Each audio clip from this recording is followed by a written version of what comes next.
kami ada dari beberapa universitas dari luar Universitas Simalungun.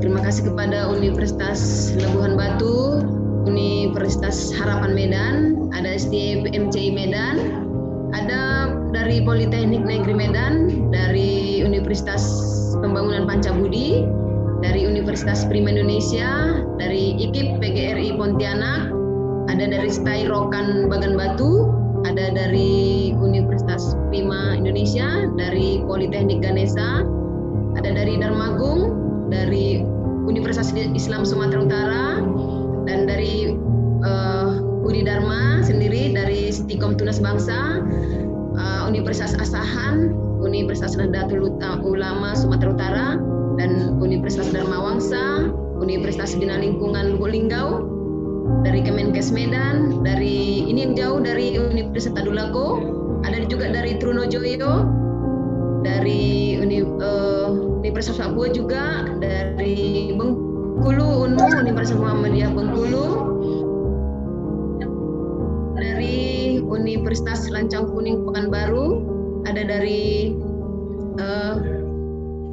Medan Area, ada Binaita Sudarma Medan, dan ada dari UMSU, Stikes Pertamedika, ada UIN Bandung, ada dari Politeknik Pembangunan Pertanian Medan, dan ada STEMIK Widuri, Universitas Quality, Universitas Potensi Utama, Universitas Surabaya, dan dari Cibuta, dari Siti Nusantara, ada dari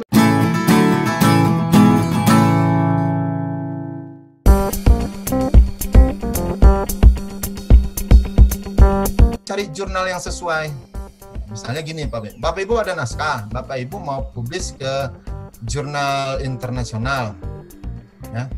Jadi ini ada Elsevier Finder, ini bisa diklik Bapak Ibu, nanti bisa Bapak Ibu tes sendiri.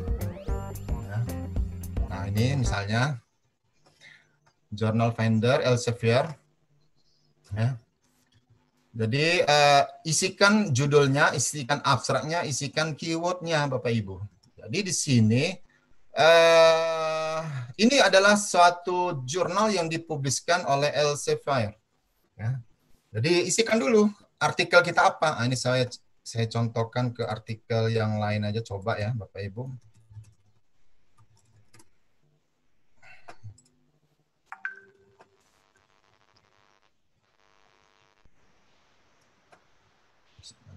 Dulu ya.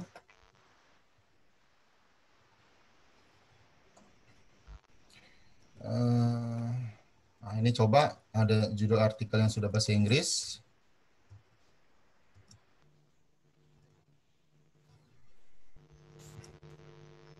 Isikan di sini. Kemudian abstraknya kita isikan. Kemudian kata kuncinya, keyword, kita isikan di sini. Kita coba cek dulu di sini. Nah, find. Jadi kita punya artikel nih Bapak Ibu. Kita isikan judul, abstrak, dan keyword. Jadi Elsevier ini mencari semua jurnal yang di lingkup Elsevier itu untuk mana yang cocok di jurnal kita itu publis ke jurnal Elsevier punya. Ini banyak ini. Ya. Ada site score, impact faktornya, ini Elsevier semua. Nah, kalau ditanya berapa biayanya, lihat aja lah ini Bapak Ibu nih, $3.200 ini. Kita mau lihat websitenya, klik aja lah di sini jurnal website. Nah, ini Bapak Ibu, ini jurnal websitenya, about jurnal. Bapak Ibu mau melihat jurnal ini key berapa misalnya. Key-nya berarti Skimago. Coba skimago.com. Kita kopikan judulnya, ini judulnya ya, feature generation ini. Ini kita kopikan judulnya. Kita pastikan di sini Bapak Ibu kalau udah masuk ya. Kita pastikan. Ini judulnya. Oke, Bapak Ibu. Nah, inilah dia, key berapa dia. Nah, ini nampak historinya. Ini tahun 99, key 3, key 2, jadi key 3 lagi, key 2 lagi, dari 2011 sampai 2019, key 1 gitu. Nah, ini melihat dia key berapanya. Kita lihat Bapak Ibu, ini. Mungkin banyak orang mengatakan, apakah self-citasi itu boleh? Kalau di jurnal ini kayaknya agak-agak kurang diperkenankan ini. Kenapa? Total yang di side itu tinggi, tapi yang soft-nya masih rendah. Ini yang membuat dia jurnalnya masih Q1. Bertahan dia di situ. Nah, di sini terlihat jelas. Nah, ada permasalahannya. Kok di skema Go, jurnalnya itu masih Q2, tapi di Scopus kok masih di Scopus masih udah Q3, Q4 gitu. Jawabannya sederhana saja. Skema Go itu mengambil database dari Scopus. Scopus selalu update, ya, selalu update. Nah, Skimago kadang 6 bulanan. Jadi ada sedikit delay antara Skimago dengan Scopus. Jadi yang lebih yang lebih update-nya cepat ya Scopus pasti Bapak Ibu. Nah, bagaimana cara melihatnya dari Scopus? Nah, ini yang kedua ya Bapak Ibu, cara melihat jurnal Sages dari Springer punya tadi, dari Elsevier, ini dari Springer. Sama aja, tinggal klik aja judulnya. Ini materinya saya berikan kepada panitia, bisa Bapak Ibu cek. Nah, ini di jurnal yang lain lagi, ada Skiref, ada Wiley, ada WOS, ya, Clarivate, ada IEEE. Nah, jadi semuanya sama gitu. Kita bagaimana mencari jurnal yang itu udah pasti ya. Kemudian melihat ranking jurnal di Scopus ini saya udah berikan contohnya ini. Ya, bisa diklik nanti Scopus ini. Kemudian masukkan ISSN-nya, ya, source-nya cari, file, kemudian terlihat nanti jurnalnya, diklik. Nah, nanti di sini ada. Ini 99TH ya. Ya, 99. Nah, 99 ini maksudnya ya, masih Q1. Pak. Oke. Pak Mesran, baik, mungkin waktu kita terbatas. Nanti mungkin nanti Pak? Waktunya baik. 3 menit lagi mungkin.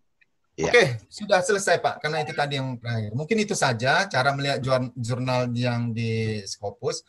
Jadi saran saya Bapak Ibu, banyak sekarang artikel-artikel yang dulunya Q1 jadi Q2 atau dulunya Q3 jadi Q4.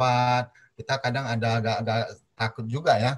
Gitu. Cuma permasalahannya itu yang pertama ya, kalau misalnya kita publisnya udah di Q1, pada saat itu Q1 ya sampai kapanpun artikel kita itu Q1, dihitung Q1 gitu. Walaupun sekarang jurnalnya udah Q3 misalnya, itu yang pertama. Yang kedua, untuk mengantisipasinya, Bapak Ibu bisa melihat dari ini nih. Kalau dari historinya selama 10 tahun ini dia bagus, Q1, nah itu bagus.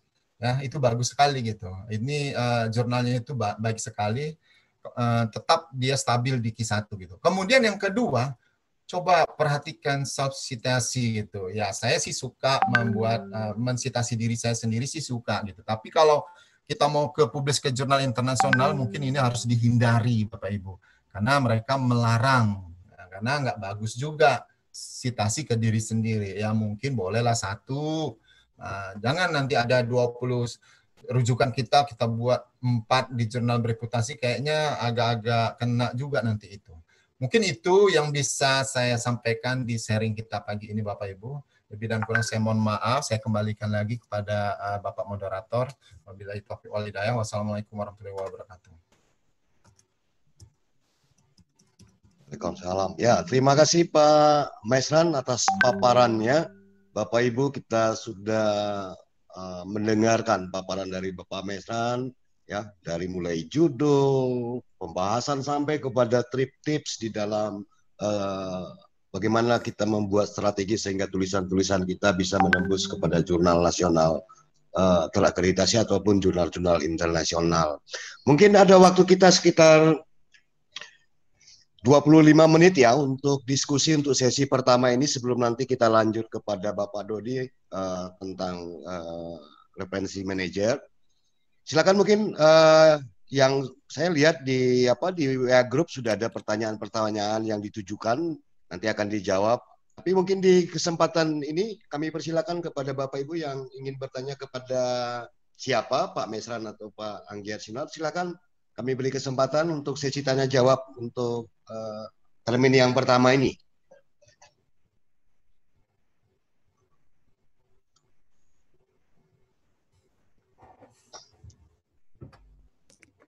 Ya, kalau di WA Group saya lihat cukup banyak ada pertanyaan-pertanyaan kepada Pak Mesran ya. Saya menitip di WA Group kita pertanyaan-pertanyaannya.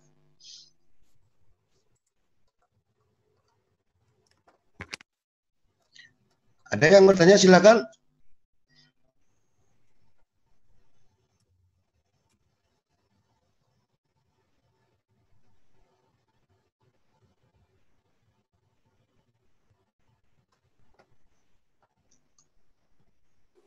Pak Asrul Sani mungkin Bang ingin bertanya.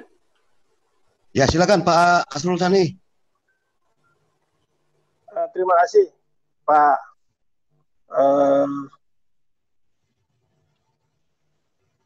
Halo, ya Pak. Terima kasih Pak Moderator. Saya ingin bertanya ke Pak Mesran, Pak. Selamat pagi Pak Mesran. Assalamualaikum warahmatullahi wabarakatuh. Assalamualaikum warahmatullahi wabarakatuh, Pak. Pak Mesran, begini Pak, saya sebenarnya ada pengalaman sedikit ini Pak mengenai cek Turnitin Pak. Jadi saya pernah cek Turnitin di satu akun.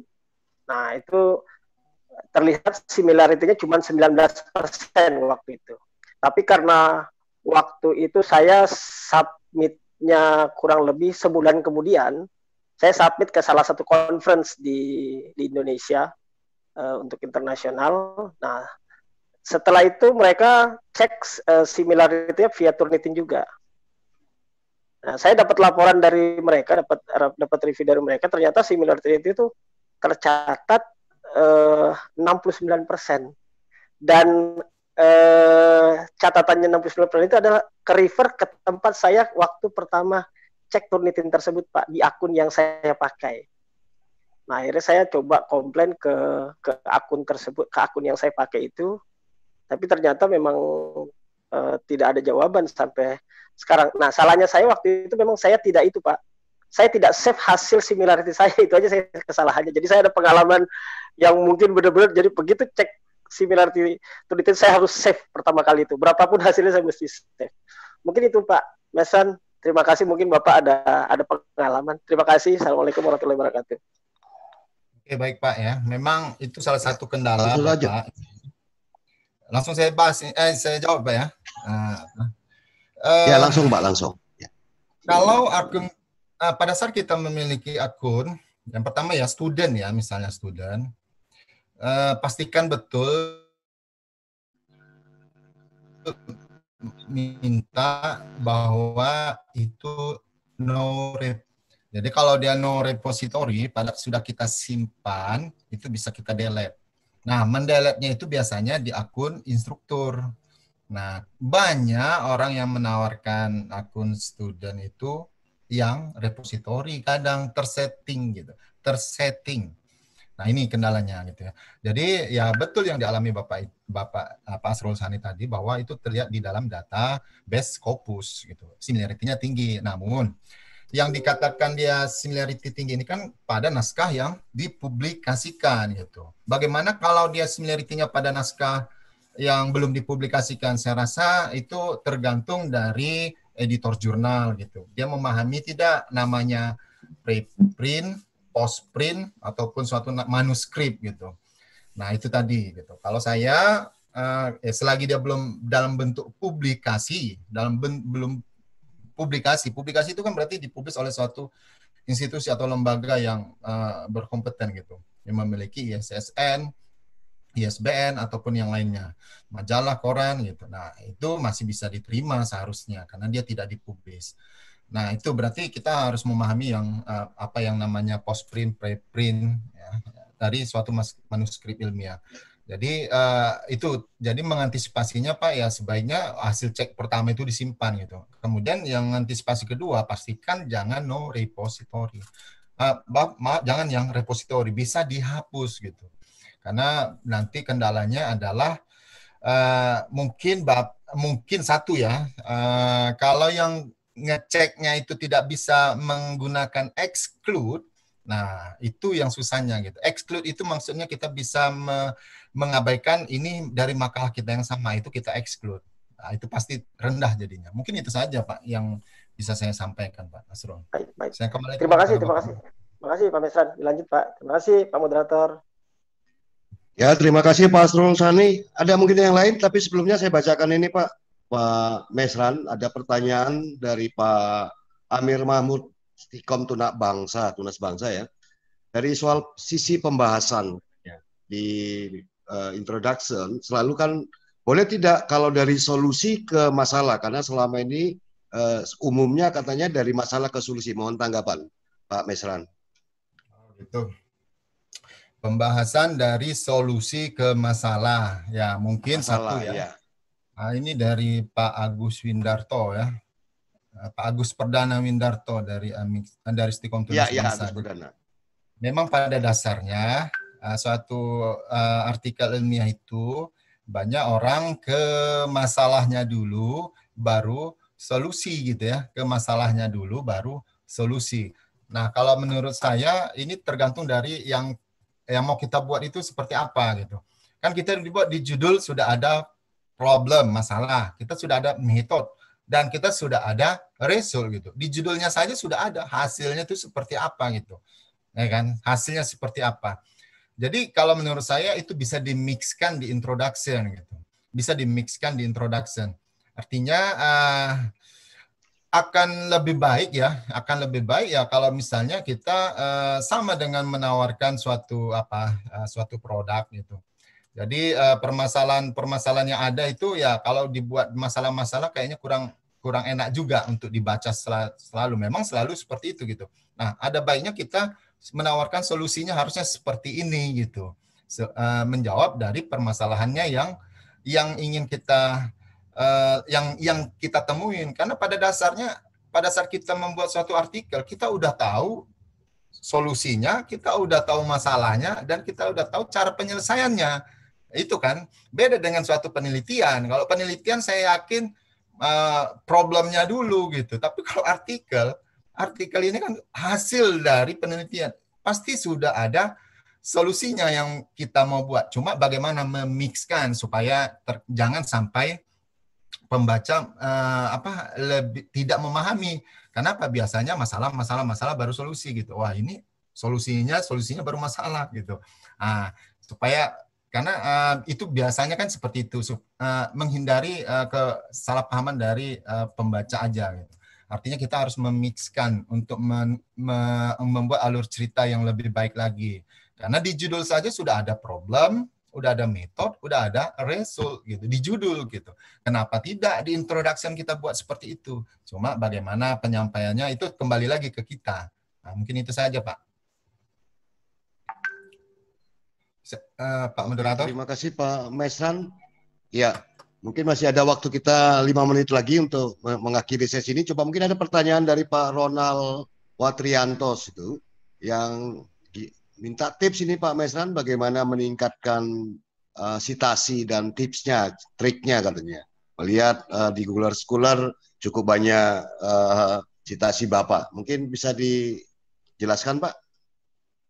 Oke, yang pertama kita harus memahami dulu referensi manager, kegunaannya apa gitu. Itu yang pertama ya. Karena dengan adanya pembahasan referensi dengan penggunaan referensi manager itu membantu kita sebagai penulis untuk menghargai orang lain yang kita rujuk tulisannya di artikel kita. Itu yang pertama. Yang kedua, supaya kita nantinya akan dihargai lagi oleh orang lain juga gitu.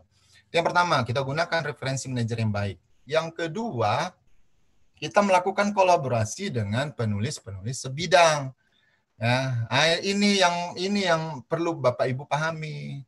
yang sebidang gitu. Jadi bukan berarti ada teman kita dia punya artikel bidang dia A, kita bidang kita D hampir sedikit jauh. Nah, terus kita ikut gitu ya. Sulit nanti apa kita mensitasi dari yang itu tadi gitu. Karena seperti saya selalu membahas tentang SPK ya. Memang paper saya selalu SPK, bimbingan saya SPK semuanya. Karena saya kurang suka membahas yang kripto gitu. Ya mungkin di situ satu sisi gitu. Saya kolaborasi dengan orang lain, saya membahas SPK juga gitu. Kalau ditawarin dengan yang bukan SPK agak-agak gimana gitu kadang. Nah, itu tipsnya gitu. Ya, kenapa citasi kita itu tinggi? Kemudian kita harus melihat artikel yang kita H-index tinggi itu ya tergantung dari kita mensitasi dari artikel kita. Gitu. Tadi kan saya sampaikan kalau masih di jurnal lokal nasional ya dari citasi 10%, 20% saya rasa ke diri kita sendiri nggak masalah gitu. Ya tidak masalah. Kenapa saya bilang demikian? Karena bilang tidak ada aturannya gitu. Yang dilarang itu kan berlebihan. Agama saja udah melarang jangan berlebihan gitu. Itu agama. Di pemerintah juga melarang jangan berlebihan gitu. Tapi kan nggak dikatakan berapa persentasinya. Tapi kalau di jurnal internasional yang bereputasi, seperti yang saya sampaikan di awal, referensinya bereputasi tergantung juga dari teknik kita mereferensikan. Kita buat pula punya kita banyak-banyak ya kena reject juga gitu. Kenapa? Kita lihat dari jurnal impact-nya tinggi tadi, itu citation, self citation-nya itu rendah gitu. Jadi itu harus kita ikutin juga kalau mau publish di situ gitu. Mungkin itu saja yang saya bisa sampaikan ke atas tanggapan dari pertanyaan Pak Ronald, ya kolaborasi, kemudian gunakan reference manager, kemudian dari mahasiswa-mahasiswa yang kita ini kan menulis ini, Bapak Ibu ya tadi sudah disampaikan juga, kita punya mahasiswa bimbingan ada minimal misalnya 5 atau 10. Kita ajari pasti dia melakukan referensi ilmiah gitu. Kita bimbingan nggak tahu saya di tempat lain ya. Kalau saya bimbingan saya kebanyakan yang sebidang dengan saya ya. Saya kasih aja jurnal-jurnal saya. Ini kalian baca. Ini tentang metode ini. Nah, saya ajarin juga mereka di semester sebelumnya mendelay cara mensitasi. Mungkin di situ pada saat naskah mereka publis, mensitasi ke naskah yang saya miliki juga. Mungkin di situ juga. Kenapa? Saya rutin menggerakkan mahasiswa untuk bisa menggunakan reference manager dan bisa menulis juga. Itu mungkin. Tugas-tugas di kelas itu saya arahkan ke suatu artikel ilmiah. Tidak seperti makalah lagi, saya nggak mau gitu. Mungkin itu saja yang bisa saya sampaikan dari tanggapan pertanyaan Pak Ronald Wantriatos. Terima kasih Pak Moderator. Ya, mungkin yang terakhir ini pertanyaan yang terakhir yang dari peserta Pak. Ini mungkin terima kasih Pak Mesran yang cukup rinci, sistematis menjelaskan strategi menulis. Tapi pertanyaan begini Pak, bagaimana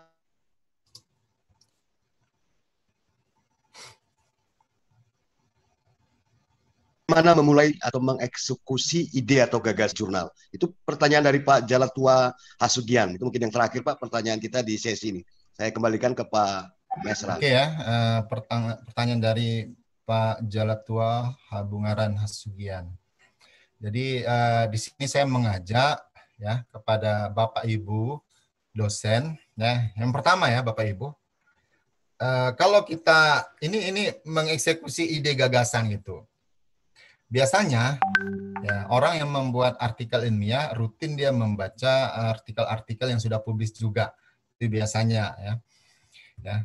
Sehingga pada saat membaca artikel-artikel yang sejenis, penelitian sejenis, sehingga kita memiliki pengetahuan tambahan terhadap apa yang mau kita tulis. Gitu. Maka itu akan jadilah dia nanti literatur review terhadap penelitian yang sebelumnya. Nah, itu kita tulis, kita buat nanti itu, buat di dalam satu dokumen. Sehingga nantinya kita masukkan di artikel ilmiah kita.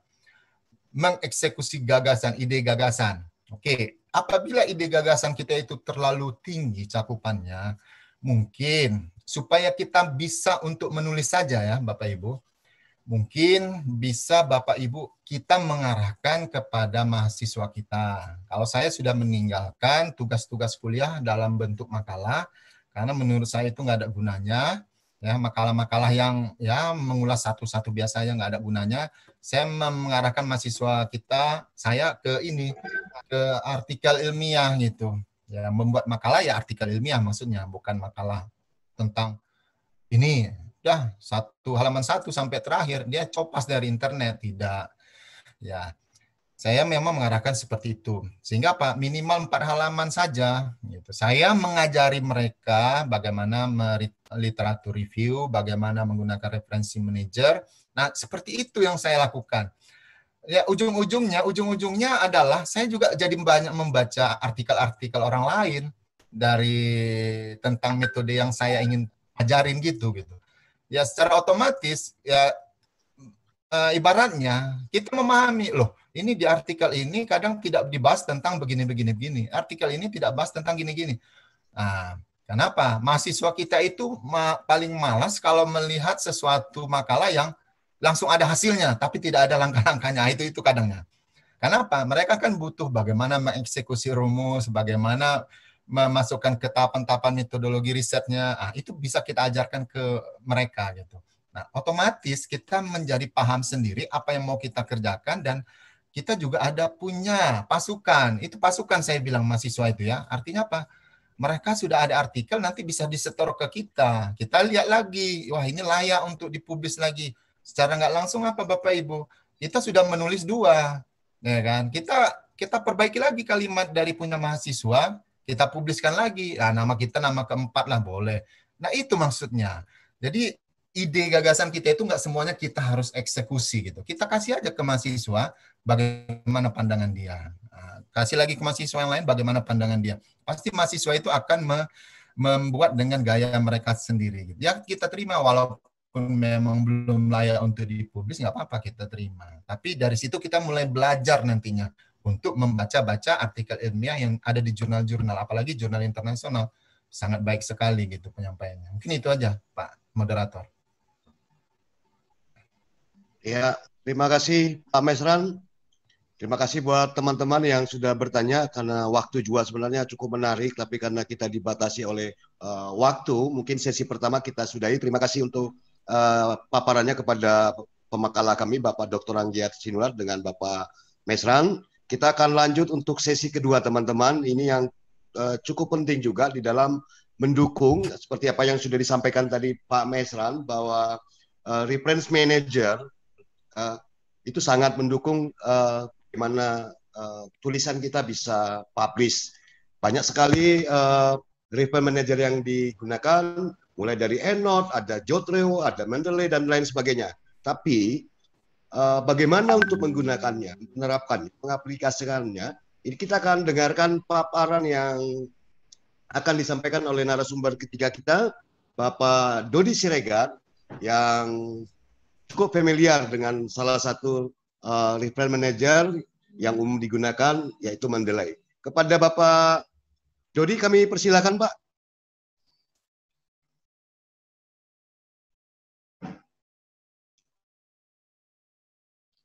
Jadi ada 25 menit Pak ya untuk paparan, nanti ada 25 menit lagi untuk tanya jawab untuk sesi Pak Dodi. Silakan Pak.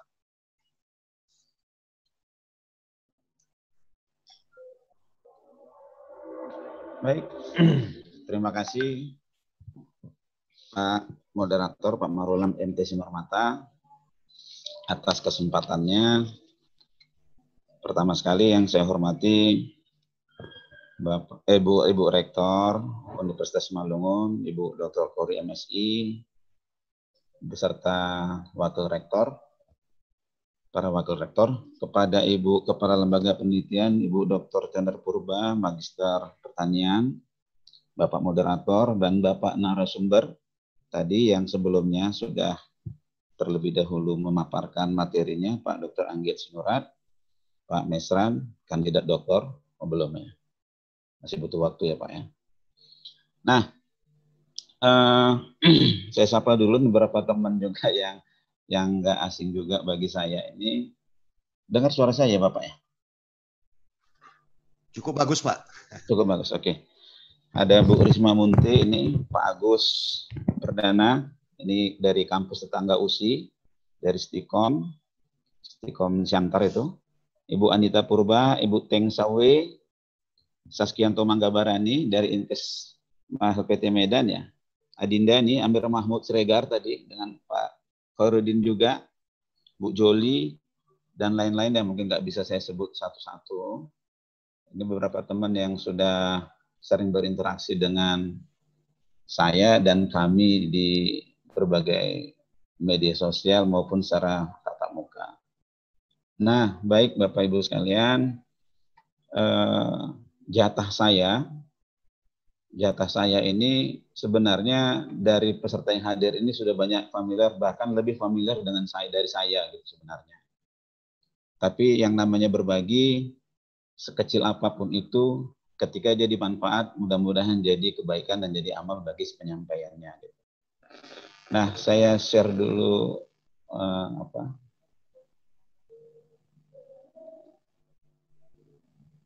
Kalau ini kelihatan ya, Pak? Kelihatankah slide saya? Halo? Belum kayaknya, Pak. Belum ya. Kalau saya belum sebelum share screen ya. Sebentar ya. Share screen. Oh iya, sebentar. Share screen. Oke, ini.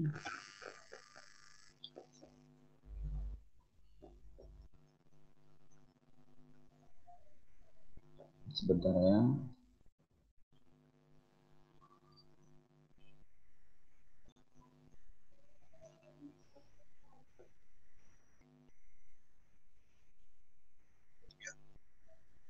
Kalau ini kelihatan, Pak? Oke, ya. Sudah, Pak. Sudah. Baik. Bapak Ibu peserta webinar yang diselenggarakan oleh Universitas Malungun Siantar yang saya hormati. Tema besar kita kan hari ini strategi menulis pada jurnal atau ke jurnal nasional terakreditasi dan jurnal internasional. Nah, topik yang di saya itu pemanfaatan Refresh Management Software untuk penyusunan karya ilmiah. Nah, jadi sekali lagi saya sampaikan, bagaimana juga tadi sudah disampaikan oleh narasumber sebelumnya, bahwa salah satu penyebab daripada ditolaknya manuskrip ataupun tulisan kita ketika kita submit ke dalam satu jurnal, salah satunya adalah yang harus kita ikuti adalah gaya selingkung daripada si jurnal tersebut. Gaya selingkung ataupun template-nya ini tadi merupakan hal pertama yang harus kita lihat terlebih dahulu, kita pelajari lebih dahulu, kita pahami terlebih dahulu sebelum kita submit manuskrip ke jurnal yang akan kita tuju. Nah, kalau dari segi template-nya saja atau selingkungnya saja sudah nggak benar, yakinlah itu pasti tulisan kita ditolak oleh si editor jurnal. Nah, salah satu daripada template tadi itu biasanya adalah bagaimana mengatur sumber kutipan dan bibliografi ataupun reference atau kalau bahasa kita data pustakanya seperti itu.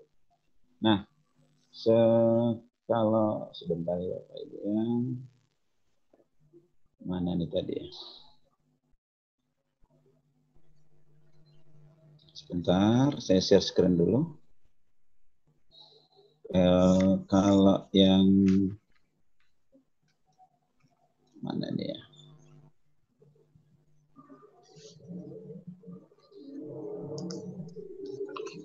Oke, yang ini. Kalau ini bisa nampak layar saya, Pak? Bisa ya? Bisa, Pak, biar nampak. Kelihatan, Pak. Nah, ini tadi ada satu artikel dari jurnal. Ini kebetulan jurnal yang dikelola oleh Pak Agus Perdana ini sekali lagi.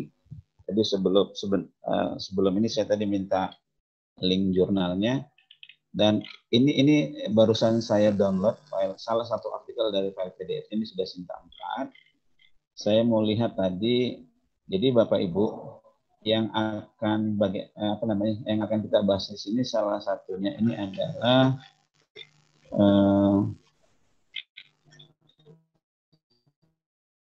Sebentar, saya kemarin ke daftar pustakanya dulu. Nah ini referensinya ini. Nah referensinya ini berarti dia menggunakan si jurnal ini menggunakan style yang seperti ini. Ada nomor satunya di dalam kurung siku, nomor 2 dan berurutan terus sampai nomor yang terakhir. Nah itu satu. Terus yang kedua, tadi saya sudah download juga. Oh, sebentar, ini saya share kemarin.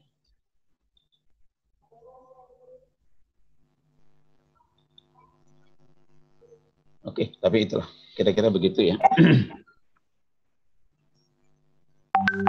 Nah, saya next kan.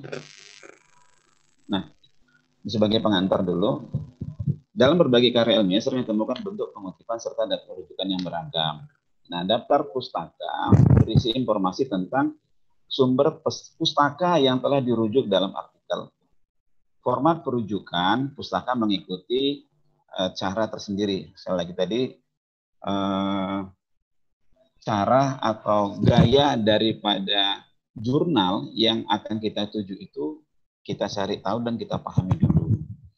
Nah, kalau daftar pustaka ini kan memang artikel atau sumber bacaan yang kita rujuk menjadi sumber rujukan pada tulisan kita, tentu itu akan ditampilkan di dalam daftar pustaka. Saya pikir ini sudah bukan hal baru, apalagi seorang dosen yang sudah pernah membuat skripsi, tesis, disertasi, bahkan membimbing mahasiswanya. Nah, di kami, Bapak Ibu, kampus kami ini dalam menuliskan skripsi itu sudah menerapkan untuk daftar kutipan dan referensi tadi itu sudah menggunakan aplikasi. Jadi sudah diajarkan kepada mahasiswa yang menyusun skripsi. Nah, ini mudah-mudahan juga nanti setelah ini Bapak dan Ibu boleh menularkan apa yang kita dapat, apa yang diperoleh yang sedikit ini nanti ditularkan ke mahasiswanya untuk mulai bagaimana membuat kutipan sesuai dengan cara yang ditentukan oleh sebuah publisher atau sebuah jurnal. Untuk setiap pustaka yang dirujuk dalam artikel harus muncul dalam daftar pustaka. Begitu juga sebaliknya, setiap pustaka yang muncul dalam daftar pustaka harus pernah dirujuk dalam tubuh tulisan. Ini sudah pasti. Oke, next. Ini ada pengertian daftar pustaka dan citasi. Tapi umum saja ini saya pikir daftar pustaka itu suatu daftar yang berisi semua sumber bacaan. Dari seperti saya katakan, kita semua sebagai dosen, sebagai mahasiswa, ya, pasti juga semua ini saya yakin peserta hari ini pernah menjadi mahasiswa dan itu pernah menulis tugas akhir maupun skripsi. Nah, pasti familiar sekali dengan daftar pustaka. Nah, hanya saja sedikit cerita ini kemarin juga saya sebagai pembanding skripsi di kampus saya, ternyata saya tanya, kamu daftar pustaka sekilas kalau dicetak di kertas seolah-olah apa yang dibuatnya itu sudah seperti menggunakan tools atau software ataupun aplikasi reference gitu. Ternyata saya tanya, ini kamu buatnya gimana? Saya ketik manual Pak, katanya. Jujur, untung jujur dia gitu kan. Karena kalau melihat yang sudah dicetak ini kita agak perlu waktu lagi untuk melihatnya apakah ini menggunakan aplikasi reference atau tidak.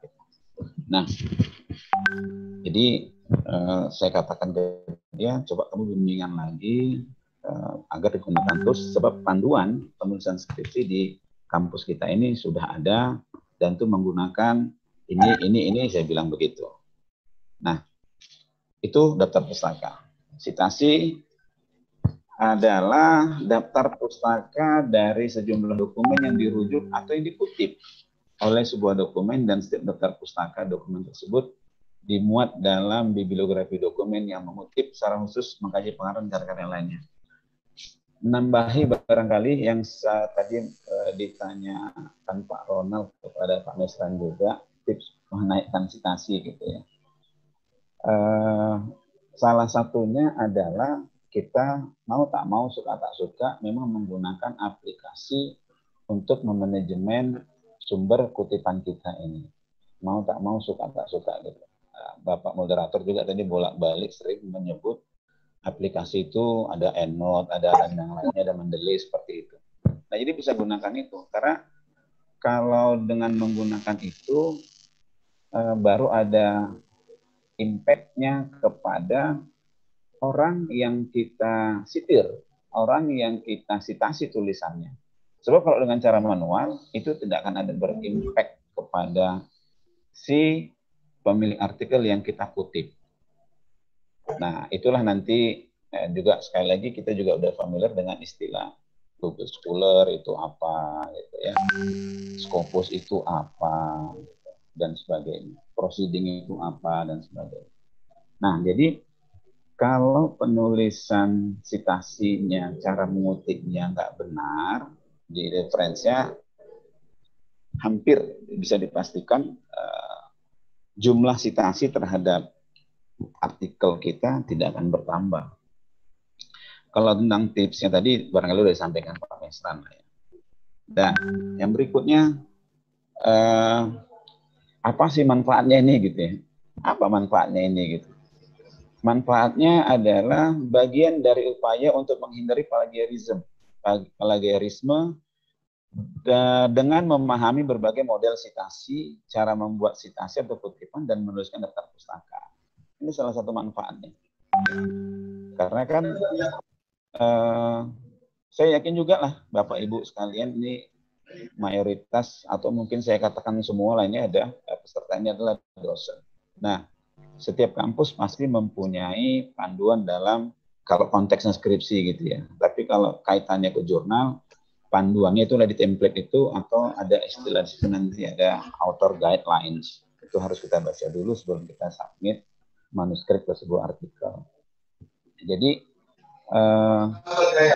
manfaat daripada ini semuanya salah satunya adalah untuk membuat daftar pustaka tadi itu seperti di awal tadi sudah saya tunjukkan.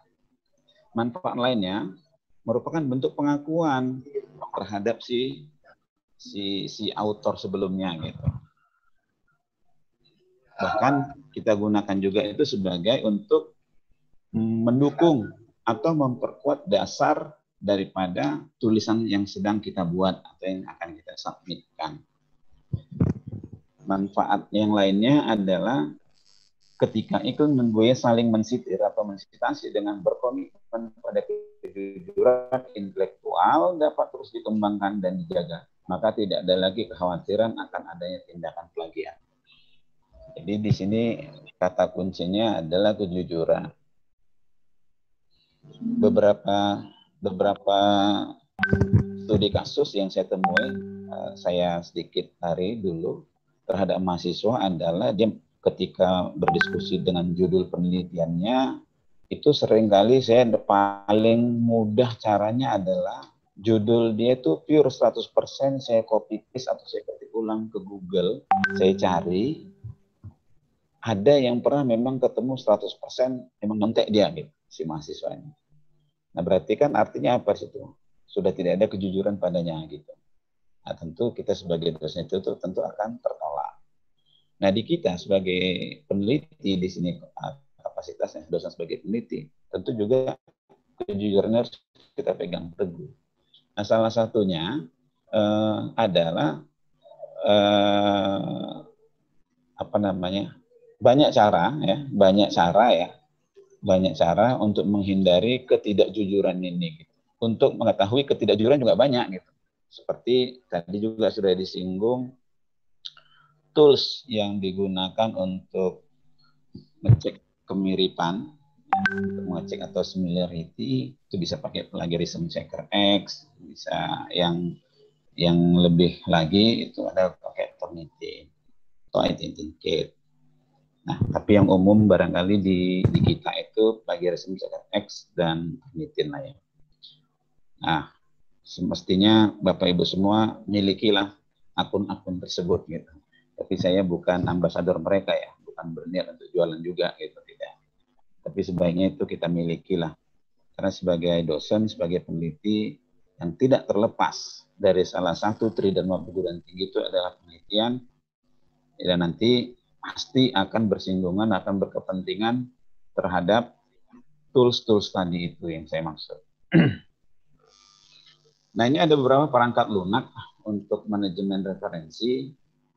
Ada RepWorks namanya, ada Jotero, ada EndNote, ada Site You Like, ada Mendeley.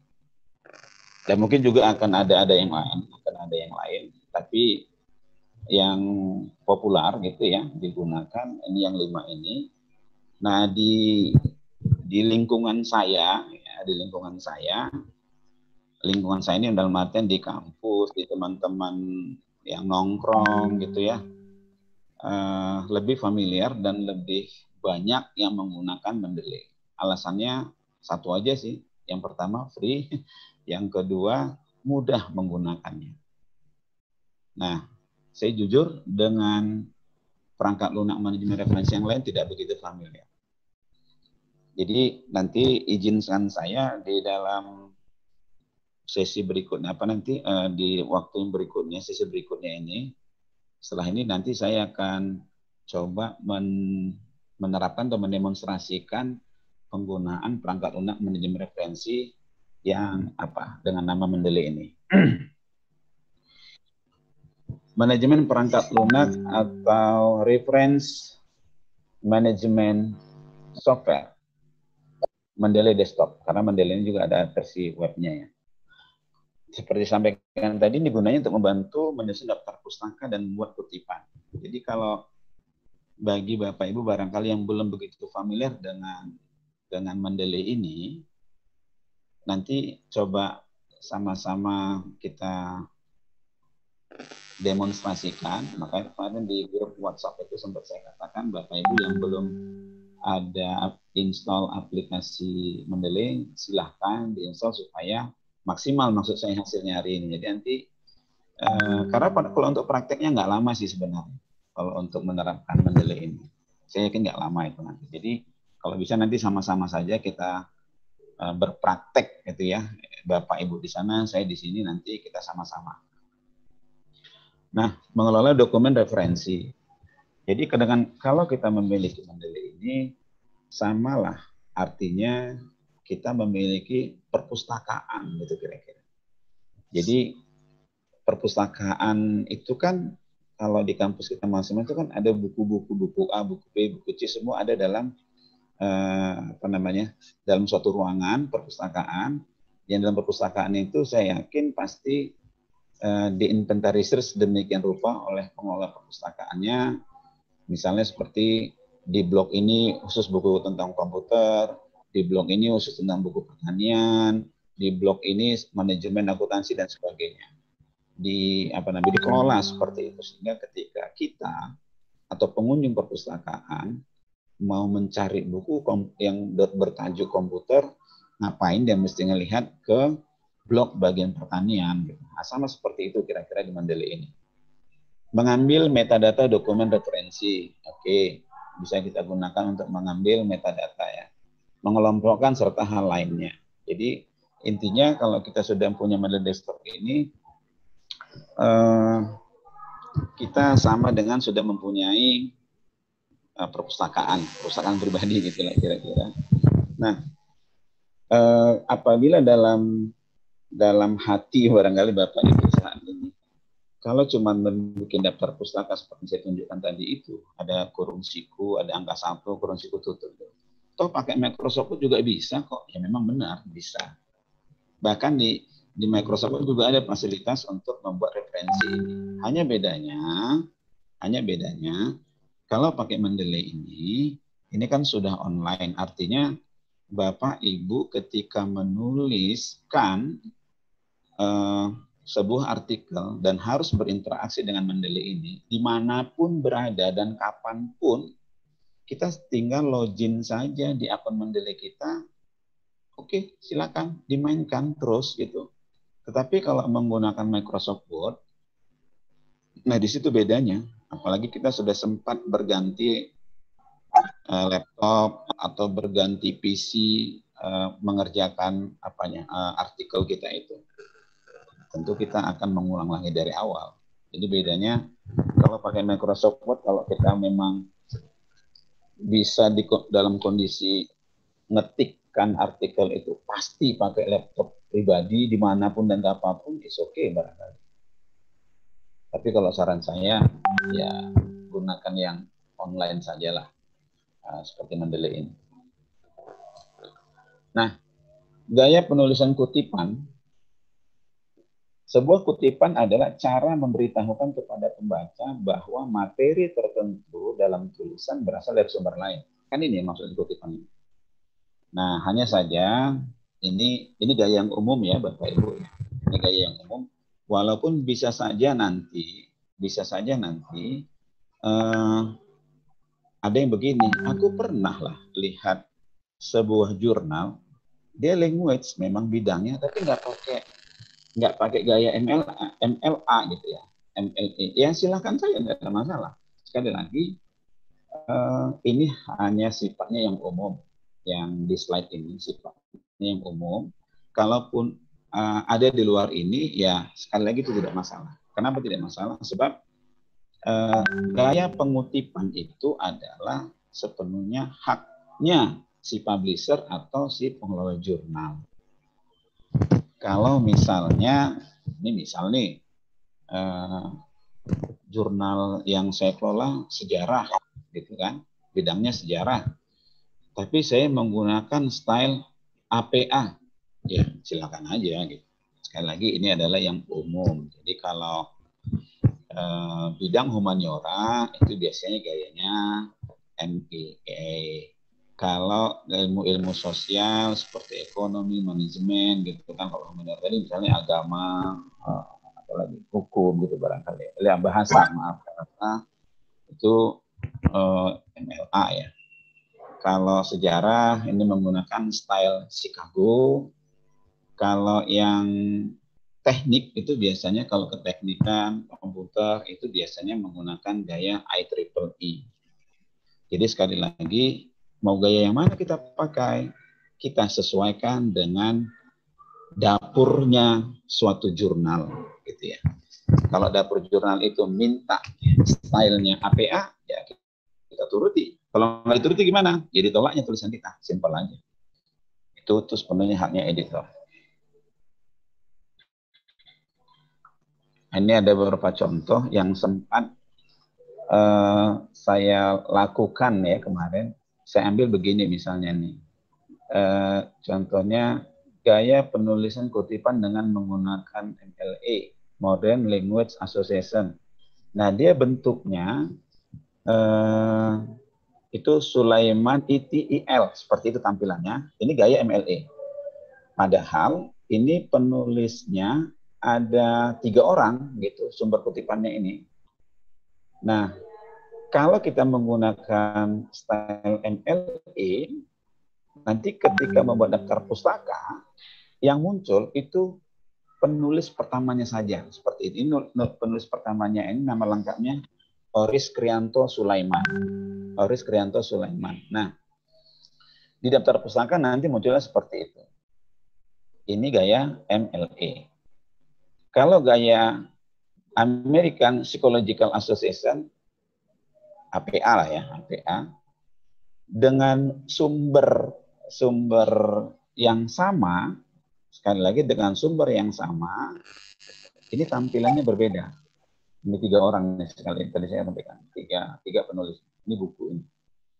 Nah ini Sulaiman Rahim N tanda dan gitu ya, Siregar gitu. Nah nanti di daftar pustaka jadinya seperti ini. Ketiga nama ini muncul dia. Disingkat-singkat tapi seperti ini ya. Sulaiman Oka, Oris Krianto, bukan orang kaya. Rahim Robi Rahim, Siregar D, Dodi Siregar. Ini judul bukunya, ini tahunnya dan sebagainya. Jadi sekali lagi, kalau misalnya kita mau membuat mau menulis dan rencana mau mengirim ke sebuah jurnal, pelajari dulu, pahami dulu gaya selingkungnya atau template-nya atau ketentuan dari jurnal tersebut. Saya ke contoh yang berikutnya. Ini kalau Chicago, style Chicago. Tadi kan ada yang umum tadi itu. Yang ketiga ini Chicago. Nah, kalau Chicago tampilannya seperti ini. Sulaiman Rahim N. N-nya itu menggunakan tulisan AND, bukan tanda dan seperti tadi. Nah, di daftar pustakanya nanti jadinya begini. Lebih lengkap dia namanya. Ini karena Oris Krianto ini kan 3 suku kata ya, tetap saja Sulaiman dari Oris Krianto. Nama dia sebenarnya di KTP ini Oris Krianto Sulaiman. Nah, Robi Rahim memang begini, Dodi Siregar memang begini. Beda dengan yang tadi, Siregar D gitu kan, Rahim R gitu. Nah, yang terakhir ini contoh daripada stylenya itu adalah CSA, Council of Science Editors. Nah, dia pakai ini namanya. Angka satunya ini kalau di Microsoft itu kan ada superscript ya. Pokoknya naik dia sedikit ini angkanya, kecil gini. Nah, tampilan di daftar pusaka nanti seperti ini tampilannya. Nah, ini kan Sulaiman Oka agak beda ya. Kalau yang tadi kan Sulaiman, Oris Krianto, ini Sulaiman Oka, Rahim R, Siregar D, Nah, jadi ini adalah beberapa style, contoh ya. Contoh style yang ada di Mendeley, dan yang tadi, yang umum digunakan tadi ada Chicago, CSE, dan sebagainya tadi di awal itu. Ada MLE, ada APA. Nah, ini udah selesai sih slide saya. Tadi kita demonstrasikan dulu sedikit ya Bapak Ibu ya. Bapak Ibu sudah sudah punya aplikasi Mendeley belum ya?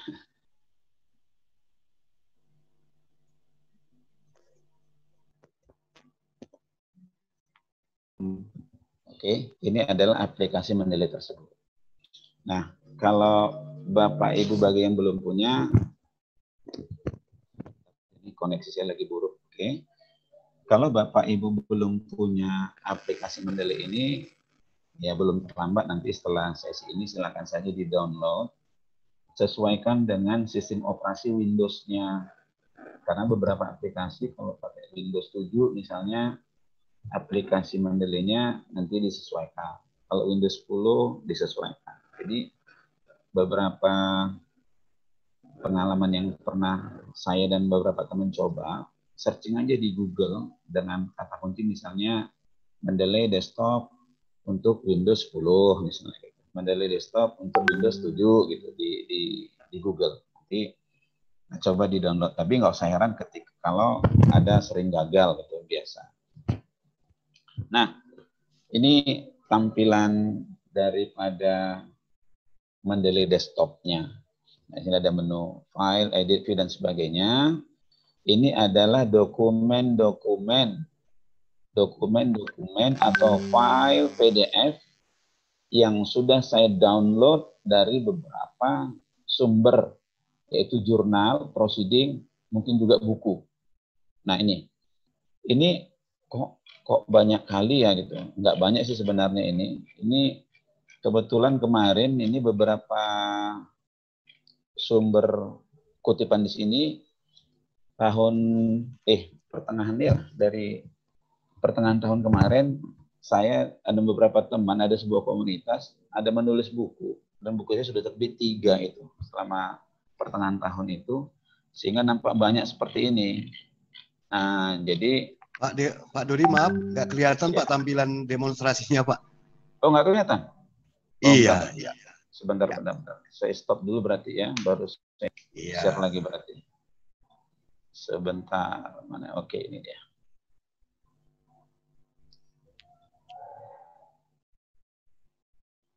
Ini gimana, Pak? Mungkin lagi ini Pak, lagi proses mungkin. Ya, sudah kelihatan Pak. Iya, sudah. Maklum Pak Simarmata, ini agak-agak lemot juga jaringan saya nih. Iya, nggak apa-apa Pak. Ya. Oke. Nah, ini saya ulangi kembali sedikit ya. Ini adalah, tadi saya katakan ketika kita sudah punya Mendeley ini, kita seperti punya perpustakaan lah gitu. Jadi ini adalah daftar kutipan atau referensi yang pernah saya kutip.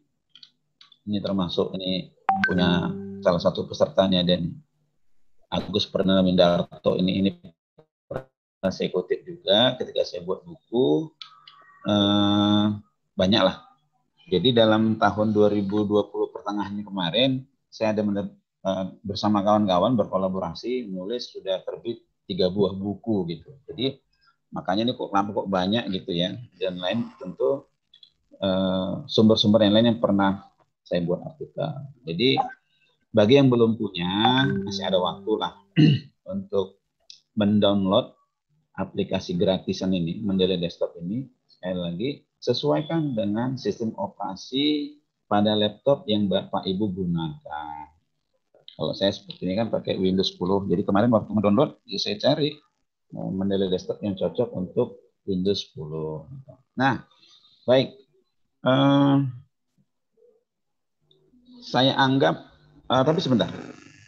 Kalau sudah punya Mendeley ini, pastikan Mendeley ini sudah terkoneksi, sudah terintegrasi, ya, sudah terintegrasi dengan Microsoft Word kita.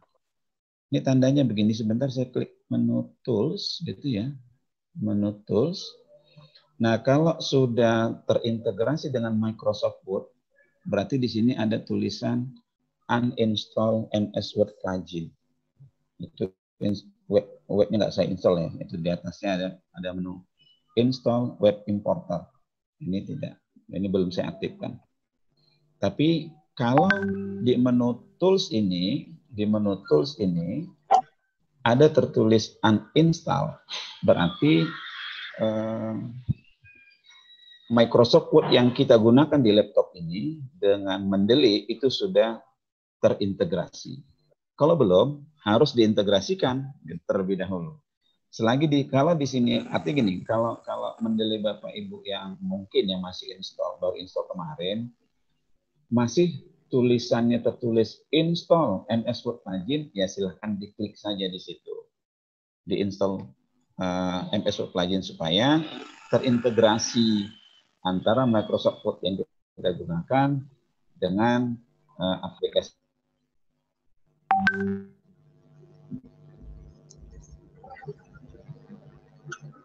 Inputnya tentu kalau masih baru install maksud saya, Mendeley-nya kan tentu belum, sebentar lagi buruk koneksinya. Tentu kalau yang baru menginstall Mendeley tentu belum ada dokumen atau sumber rujukan kita di area sini, di area library ini gitu ya, directory ini gitu. Tentu belum ada. Nah, gimana caranya? Ini harus kita tambah. Harus kita tambah dulu. Gitu, harus kita tambah dulu. Bagaimana cara menambahnya? Saya kasih tips ini Bapak Ibu ya, yang saya anggap, saya anggaplah Bapak Ibu sedang membimbing mahasiswa, sementara mahasiswanya kebingungan mencari sumber referensi. Mohon maaf, Bapak Sumarmata, masih nampak layar saya ini? Masih Pak, masih. Oke. Bapak Ibu, ini boleh di ini dia. Di sini aja sebentar. Ini kalau gini kelihatan nggak ya? Ini kelihatan ya. Jadi nanti coba kalau Bapak Ibu bisa sekaligus mengaktifkan browsernya, bolehlah dicoba langsung, nggak apa-apa. Nah, ini silakan diakses ini. Sinta.ristek.brin.go.id gitu ya. Nah, ini dia. Ini saya ulang aja nih, saya enter di sini. Di sini Sinta.ristek.brin.go.id. Nah, ini laman daripada Ristek itu riset dan teknologi BRIN sekarang. Kalau dulu kan Ristek Dikti ya, udah berubah nama. Nah, dari tampilan ini ada menu home, about, author sampai dengan sources. Nah, di menu sources ini ada salah satu pilihannya adalah journals. Nah, ini journals. Nah, di sini ada 4.983 jurnal yang sudah diakreditasi di Indonesia ini. Hampir 5.000. Mudah-mudahan nanti di angka 5.000 ini ada jurnal yang dikelola oleh USI. Amin. Nah, akreditasi itu sendiri itu ada Sinta 1, Sinta 2 sampai dengan Sinta 6. Saya coba masuk ke Sinta 2 aja dulu. Nah, di Sinta 2 ini juga, di Sinta 2 ini kalau Bapak Ibu lihat di sini, ini ada total recordnya itu 793. Artinya apa? Berarti di Indonesia ini jurnal elektronik yang sudah diakreditasi masuk pada zona Sinta 2 jumlahnya ada 793. Nah, di 793 ini nomor satunya itu adalah jurnal dinamika akuntansi. Saya anggap kita mencari artikel tentang akuntansi. Kita klik aja di sini Bapak Ibu. Kita klik jurnal dinamika akuntansi. Kita klik ya. Nah, Pak Dodi, web browsernya nggak kelihatan, Pak. Oh, nggak kelihatan lagi. Aduh, sorry. Iya, web browsernya. Sebentar, Pak. Bentar. Web browsernya oke.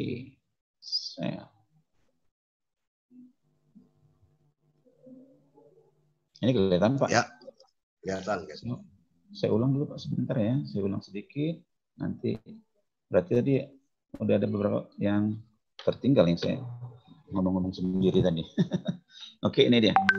Nah, ini silakan diakses yang ini. Sinta.ristek.brin.go.id.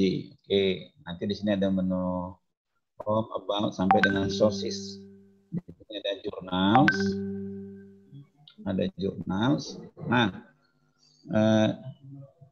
ada jurnal Indonesia ini ada 4.983 yang sudah diakreditasi di Indonesia. Itu ada Sinta 1, Sinta 2 sampai dengan Sinta 6.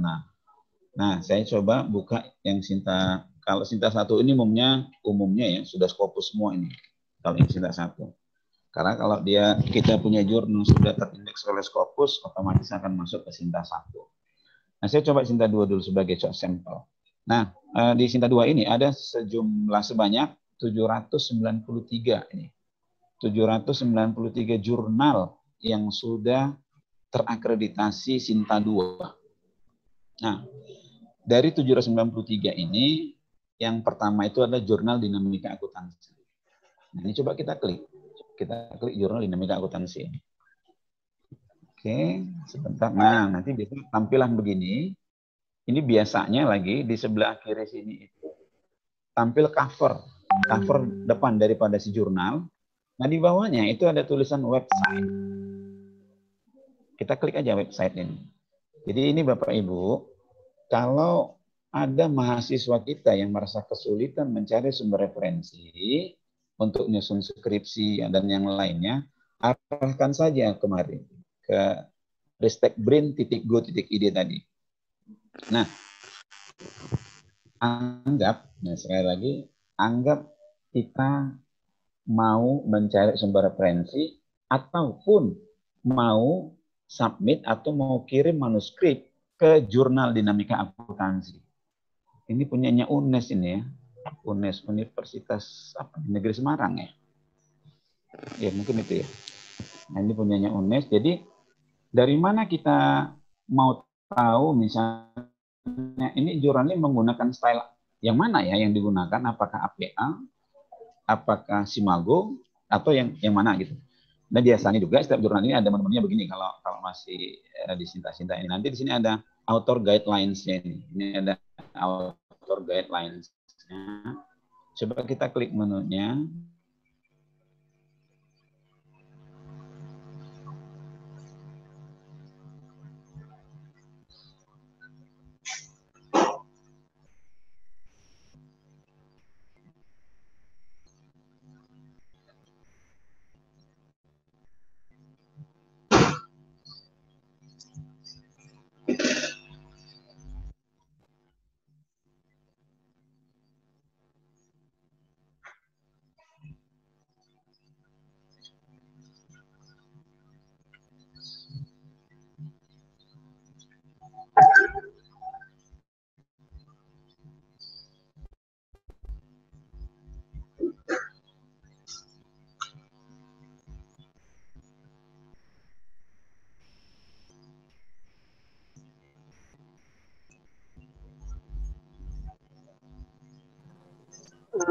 Bang Marulam, Pak Dodi, Ya, ya. kayaknya terputus koneksi internetnya. Oke. Jadi memang ada sedikit lagi ya waktu yang tersisa dari Pak Dodi, Bapak Ibu. Ya, mungkin sambil menunggu, mungkin ada yang ingin bertanya, biar kita catat nanti tinggal ketika Pak Dodi masuk, ada beberapa pertanyaan-pertanyaan yang bisa kita ajukan kepada beliau untuk masa sesi tanya jawab ini. Silakan Bapak Ibu yang ingin bertanya untuk khusus penggunaan reference manager Mendeley ini kira-kira. Atau mungkin kemarin di WA Group juga sudah dianjurkan untuk kita menginstal daripada aplikasi ini yang gratis ya. Jadi cukup enak kalau kita rajin menulis dengan penggunaan program ini ya, aplikasi Mendeley ini.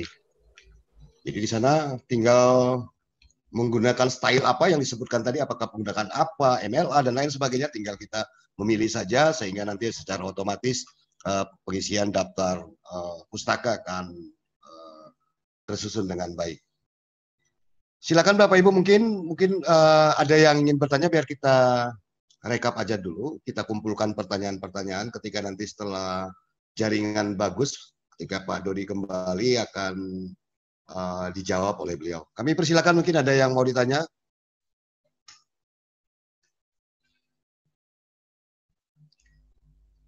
Atau mungkin sedikit tambahan, ada tips dari Pak Mesran yang masih aktif ya Pak Mesran? Menambah mungkin nggak apa-apa sambil kita menunggu Pak Dodi untuk ini, tips-tipsnya, kebijakannya untuk penggunaan Mendeley ini Pak.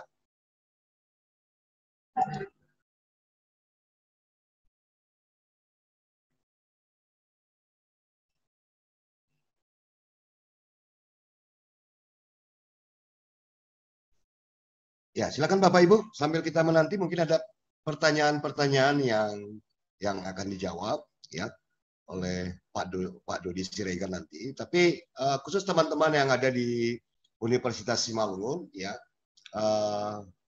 LP dan LPM ya, mungkin bagi Bapak Ibu yang ingin praktis, nanti kita akan susun pelatihan untuk pengoperasian praktis dari aplikasi ini.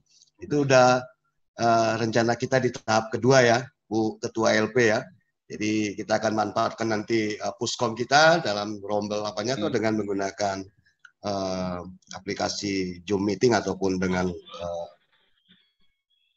Google Meeting. Kita akan buat Pak Moderator. Oh, udah kembali lagi Pak Dodi, silakan.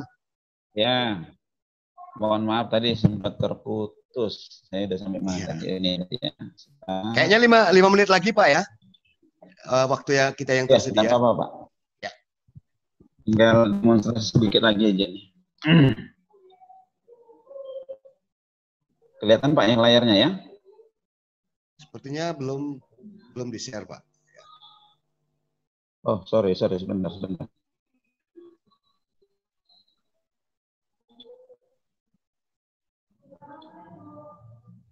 Saya share dulu.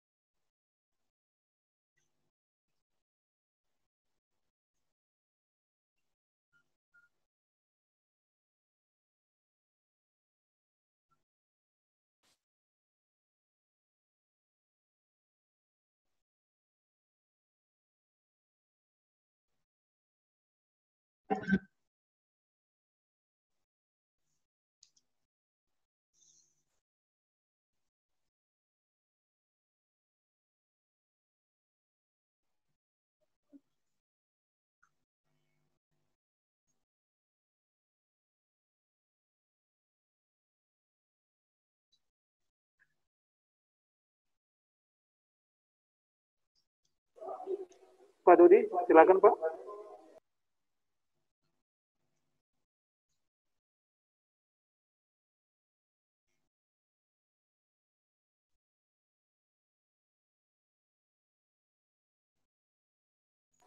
Pak Marulum, kayaknya Pak Dodi masih kesulitan di koneksi internet, Pak. Ya, dikoneksi ya. Jadi Ya. saya kembalikan ada 75 yang masih aktif di webinar kita ini dari 43 institusi yang di dalam daftar hadir. Ya. Silakan mungkin Bapak Ibu, mungkin ada peserta yang ingin bertanya ya tentang penggunaan aplikasi ini di dalam mendukung tulisan-tulisan kita. Silakan, kami akan catatkan nanti ketika Pak Dodi Siregar masuk, kita akan langsung memasuki sesi tanya jawab. Silakan Bapak Ibu. Saya sudah masuk, Pak. Oh, sudah Benar? masuk lagi Pak, silakan. Ya. Aduh, mohon maaf lagi nih sekali. Aduh. Oke, coba. Oh, saya masih belum bisa share screen nih, Pak. Oke, sudah jadi host. Oke, ini saya share.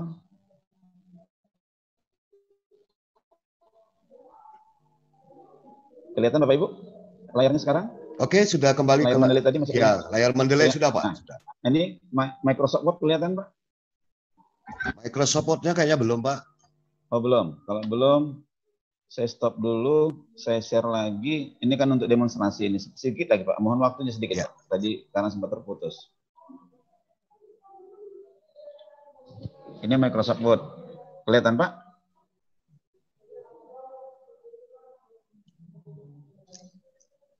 Ya, sudah kelihatan Microsoft Word-nya Pak. Oke, nah ini misalnya begini Bapak Ibu ya. Saya coba demonstrasikan membuat sebuah kalimat atau sebuah statement. Ya misalnya saya buat begini ya.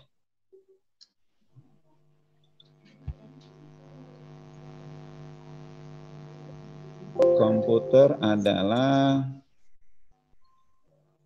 seperangkat alat elektronik dan sebagainya dan bla bla bla dan seterusnya gitu lah saya. Nah ini kalimat ini saya ambil dari salah satu sumber. Jadi dari menu Microsoft Word-nya ini, dari Microsoft Word kita ini kan ada menu di atas, ada home, ada insert, ada reference gitu. Kalau Microsoft Word kita sudah diintegrasikan dengan Mendeley tadi, ini mestinya ada menu seperti ini. Ada bagian di bagian sini Mendeley Site-O-Matic. Ada seperti ini. Nah, dari sini kita klik Insert Citation. Kita klik Insert Citation. Kita klik Insert Citation. Nah, ada muncul kotak kecil seperti ini, kotak dialog kecil seperti ini. Ini saya klik aja dulu yang Go to Mendeley. Go to Mendeley. Nah, akan seperti ini.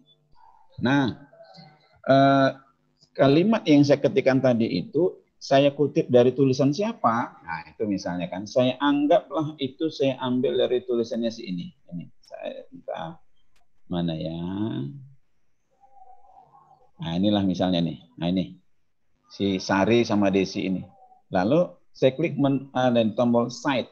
Saya klik ini di atasnya ada tombol CT ini, Cite ini saya klik. Nah, sebentar lagi. Nah, ini akan muncul seperti ini. Sari, Windato, Hartama, Solikun, ini 2018. Kenapa begini munculnya? Kan ini pertanyaannya. Kenapa begini munculnya? Karena style yang aktif di sini adalah American Psychological Association, edisi ke-6-nya.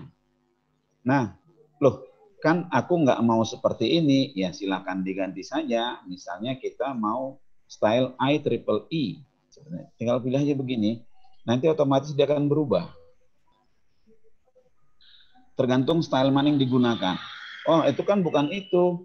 Aku mau install ini font cover misalnya. Ini ada font cover, klik aja tinggal. Nah, dia berubah. Kurungnya kurung biasa. Kalau tadi IEEE kurungnya siku. Nah, kalau misalnya IEEE begini. Atau mau Harvard begini dia tampilannya. Nah, seperti ini. Jadi yang manapun yang mau kita pakai ya silakan saja. Sekali lagi, sesuaikan dengan style jurnal atau style jurnal lah atau proceeding atau manapun yang digunakan mereka gitu. Dia mau style yang apa? Itu yang kita ikuti. Jangan nanti sampai si jurnal minta stylenya IEEE, kita kasih style APA, itu yang nggak bisa. Oke, nah kita ambil lagi misalnya kewirausahaan sangat penting di masa pandemik misalnya. Ini dari siapa nih saya ambil? Saya ambil lagi aja insert citation, misalnya saya klik go to Mendeley, saya ambil dari ini misalnya ini, entah siapa nih, saya coba aja, saya klik site-nya lagi di atas. Nah ini style Harvard.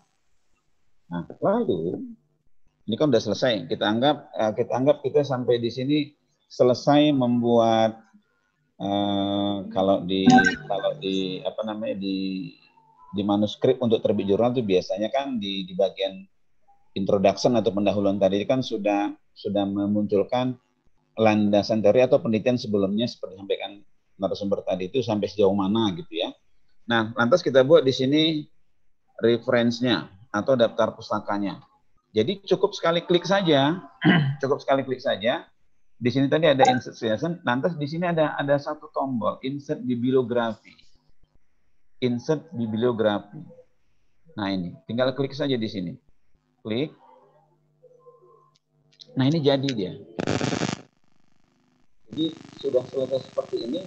Wah ini kayaknya, misalnya ini ya Bapak Ibu.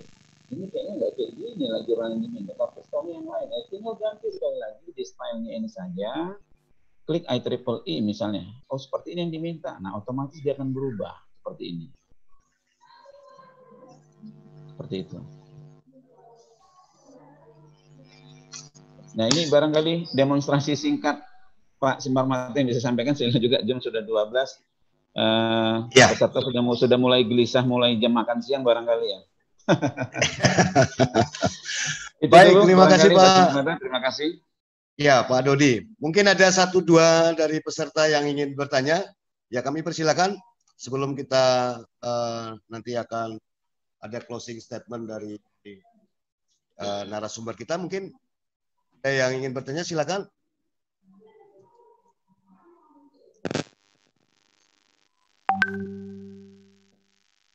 Kayaknya kami masih menunggu Bapak Ibu peserta webinar kita. Ya, ini kesempatan ini. Pesertanya sudah pada mahir nih Pak Simarmata. Sudah mahir ya Pak. Iya. Ya baik, mungkin tidak ada yang bertanya Pak Dodi. Ya. Kita akan lanjutkan mungkin. Terima kasih kepada semua narasumber kami, Bapak Ibu, kami sudah mencatat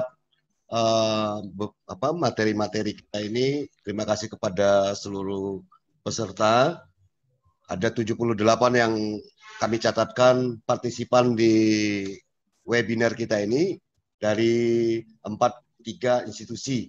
Ya, kami mengucapkan terima kasih. Semoga kegiatan ini memberikan manfaat yang baik kepada kita. Ya.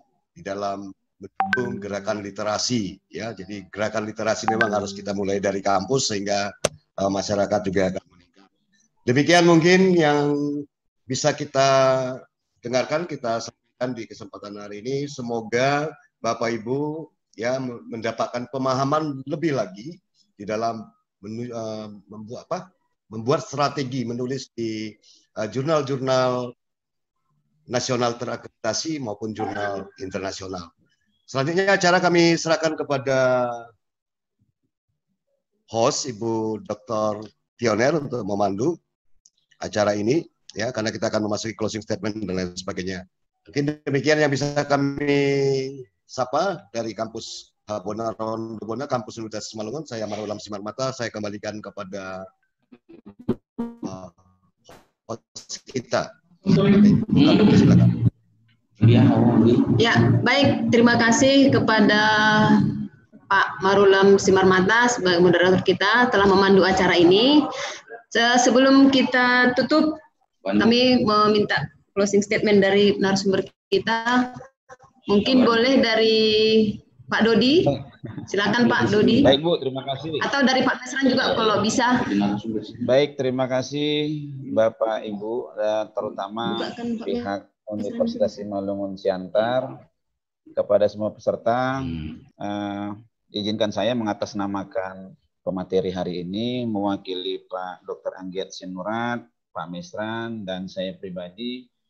Jika ada kata-kata atau penyampaian kami yang tidak benar atau kurang pada tempatnya, mohon dimaafkan. Itu semua kesalahan murni dari kami.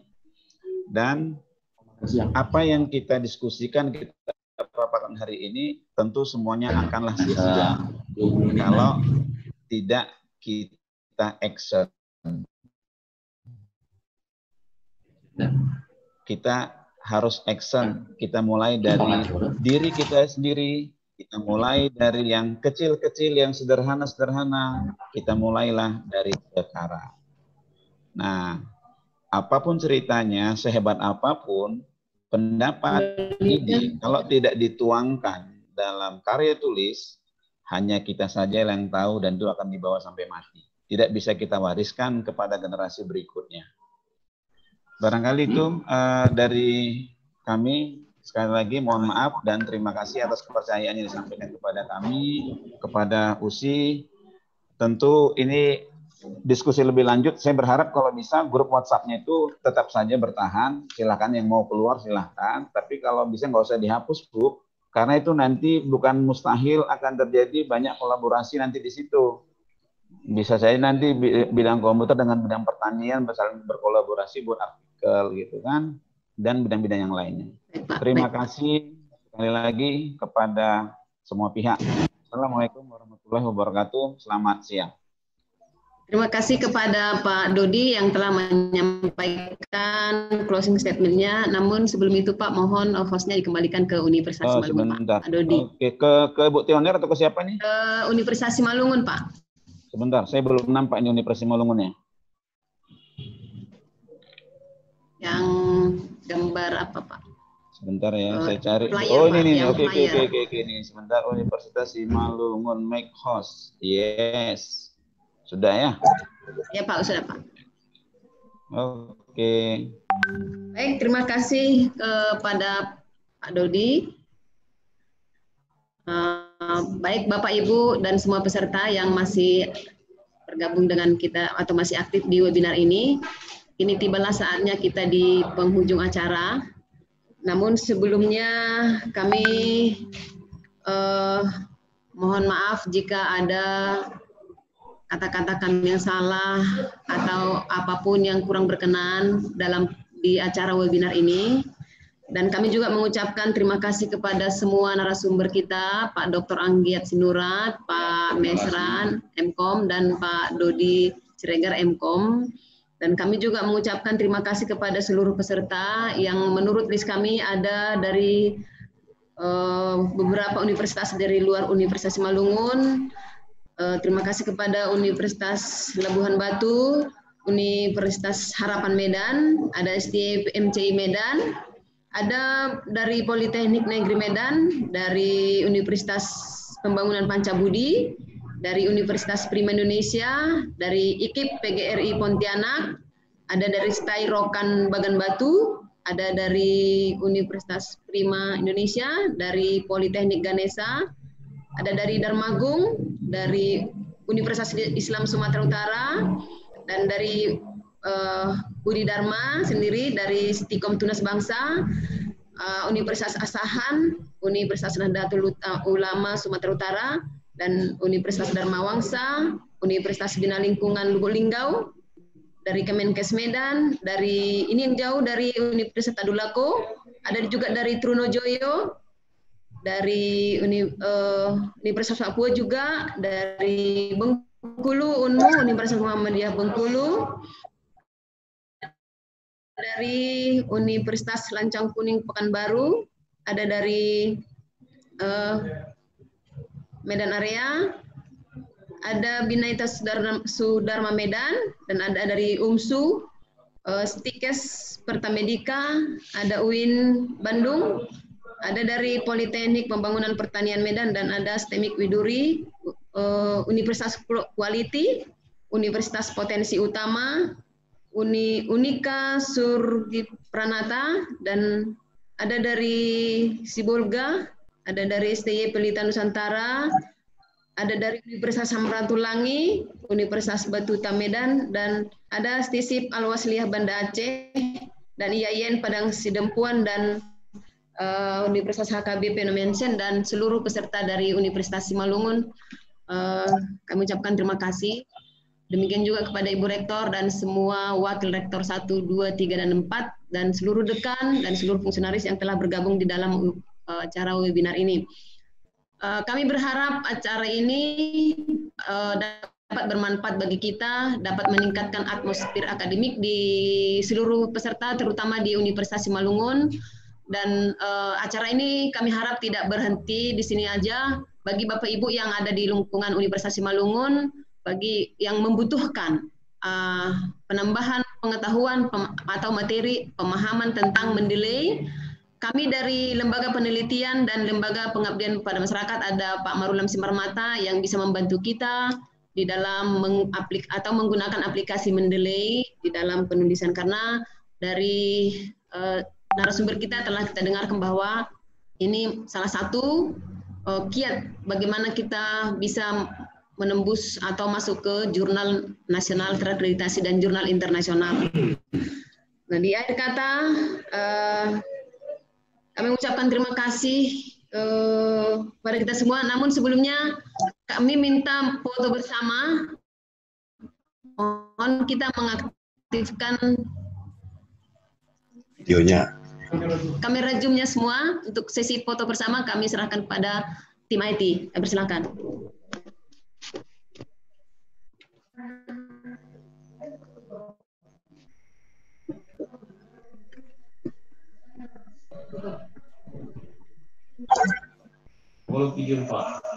Udah.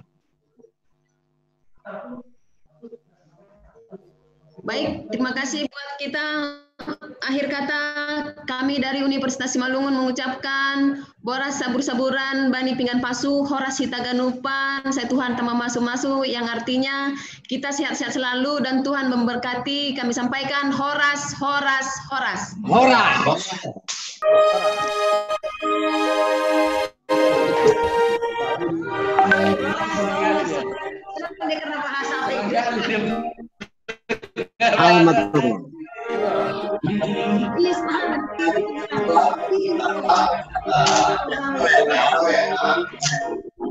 Salam sehat buat panitia, terima kasih. Terima kasih. Terima kasih.